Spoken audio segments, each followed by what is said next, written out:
መስለት እኮ ቲቪ ላይ የባለፈውን ጸብ የባልና ሚስቶቹን አየኸው እንዴ? ምንድነው አንተ ይገርማል እንደ ሁሉም ሰው እኮ ስራ ላይ ሆኖ አንተ ስራ ላይ እንደዚህ አንተ ሲባባል ታያለህ።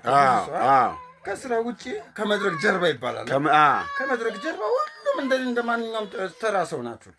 ባለስልጣኑን ብታየው ስልጣን ላይ እሱ ሲናገር ይጨበጨባል። ወጣ ሲቅድም እኮ እንደዚህ ያልከው ልክ አይመለከትም ምናምን ይባባላል ሁሉም ሰው።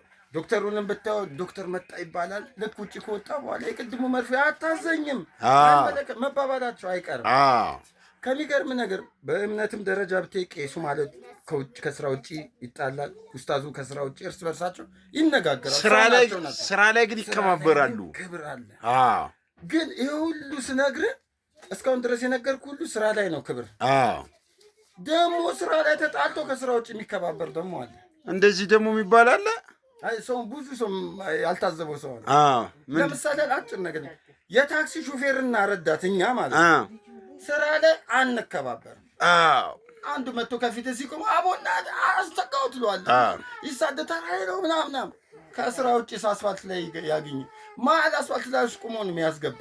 የሱ ሂሳብ ተከፍሏል። ወንድሜ እንዴት ነው ሰላም ስራ እግዚአብሔር አብሽር አለ እግዚአብሔር አለ በርታ ምናምን ነገር የልቴ ነው የሱ ሂሳብ ተከፍሏል ይባልና 5 ሰዓት ላይ ብሎት 6 ሰዓት ላይ ስኮርት ይዞ ሲመጣ አንተና እንዴት ዞር ስራ ላይ ተቃራኒ ናቸው ማለት ይሄ የሚገርም እይታ ነው።